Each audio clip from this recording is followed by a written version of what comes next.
गांव में अमिता नाम की एक भिखारिन रहती थी। उसका इस दुनिया में कोई भी नहीं था। गांव में एक छोटी सी झोपड़ी थी जिसमें वो रहती थी। उसे कमा कर देने वाला कोई भी नहीं था। इस वजह से वो सुबह सवेरे गांव की तरफ निकल जाती और गांव वालों से खाना लेकर खाती। उसे जो भी रूखा सूखा खाना मिल जाता वो वहीं बैठकर खा लेती और फिर घर आकर सो जाती। अगर शाम को कोई खाना बचा हुआ पड़ा हो तो वो उसे खा लेती, नहीं तो वो भूखी सो जाती। ऐसे ही उसकी जिंदगी चल रही थी। एक बार गांव में बारिश नहीं हुई जिसकी वजह से कोई भी फसल अच्छे तरीके से नहीं होगी थी। अब अमिता को भी खाने के लिए कुछ नहीं मिलता था। ऊपर वाले के नाम पर कुछ खाने के लिए दे दो। बुढ़िया, तुझे नजर नहीं आ रहा? खुद के पास कुछ खाने के लिए है नहीं, तुम्हें क्या दें? कुछ दिन तो अमिता ही नहीं भूख बर्दाश्त की, लेकिन जब वो उसकी बर्दाश्त से बाहर हो गई तो वो गांव के बाहर खुराक की तलाश में निकल पड़ी। उसे खाने के लिए कोई चीज भी नहीं मिली। वो एक जगह बैठ जाती है। मैंने पूरी जिंदगी किसी का बुरा नहीं चाहा, जैसा रूखा सूखा खाना मिला मैंने चुप करके खा लिया। जिंदगी में कोई भी गलत काम नहीं किया। लगता है अब मेरा समय आ गया है। मुझे लगता है मैं अब यहाँ ही मर जाऊंगी, क्योंकि यहाँ मेरे मदद के लिए अब कोई भी नहीं आएगा। अभी उसके पास एक चिड़िया आकर गिर जाती है। लगता है इस चिड़िया को प्यास लगी हुई है। मैं तो वैसे ही मरने वाली हूँ। मेरे पास जो थोड़ा सा पानी है वो इस चिड़िया को पिला देती हूँ। इससे इस चिड़िया की जान तो बच जाएगी। वो उस पानी को चिड़िया को पिला देती है। वो चिड़िया एक परी बन जाती है। मैं परियों की रानी हूँ और मैं तुमसे बहुत खुश हूँ। इतनी भूख प्यास में भी तुमने वो थोड़ा सा पानी मुझे पिला दिया। अपने बारे में बिल्कुल भी नहीं सोचा। तुम अपने लिए कुछ भी मांग सकती हो। तुम जो भी मांगोगे मैं तुम्हें अभी दे दूंगी। अगर मैं अपने लिए ढेर सारा खाना मांगूंगी तो इससे सिर्फ मेरी भूख खत्म होगी। क्यों ना मैं पारी से कहूँ कि इस कहत साली को खत्म कर दे। इससे सारे गांव की भूख मिट जाएगी और फिर गांव वाले मुझे खाना तो दे ही देते हैं। आप ऐसा करें, इस कहत साले को खत्म करके इस गांव को फिर से हरा भरा कर दें। गांव वाले बेचारे बहुत भूखे हैं। तुम कितनी अच्छी हो, तुम्हें अब भी दूसरों का ख्याल है। मैंने तुम्हें सिर्फ अपने लिए कोई चीज मांगने को कहा था। यह लो, तुम यह फिराक रखो।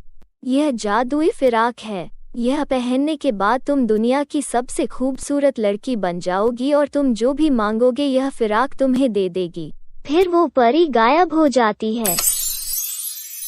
इस परी की भी मुझे समझ नहीं लगी। मैंने मांगा क्या था और मुझे देकर क्या चली गई। इस उम्र में मैं दुनिया की सबसे खूबसूरत लड़की बनकर क्या करूंगी।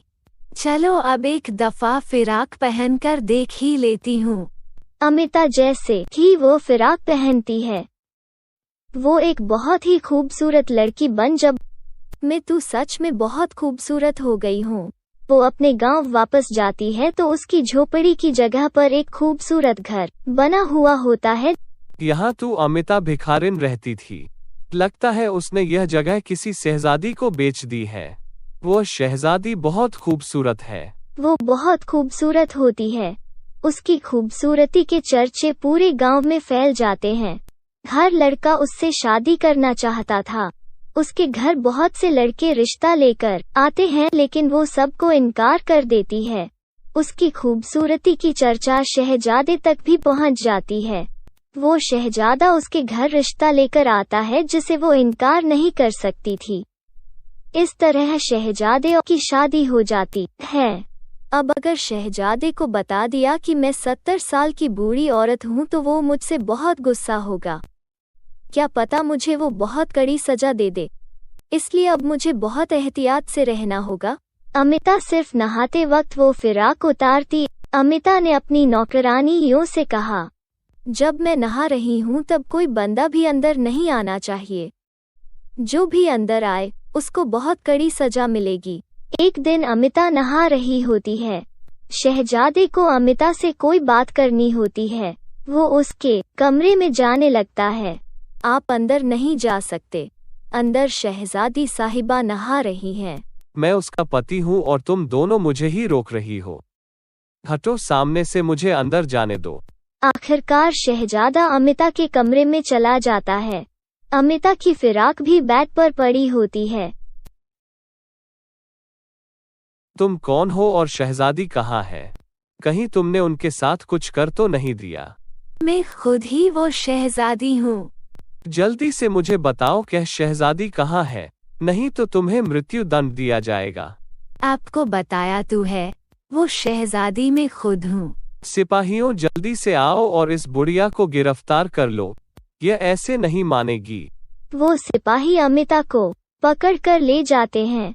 क्या तुम्हारी कोई आखिरी ख्वाहिश है जिसे हम पूरा कर सके? मुझे सिर्फ 2 मिनट के लिए शहजादी के कमरे में जाने दिया जाए। मैं 2 मिनट वहाँ अकेले रहना चाहती हूँ। और सिपाही अमिता को उसके कमरे तक ले आते हैं।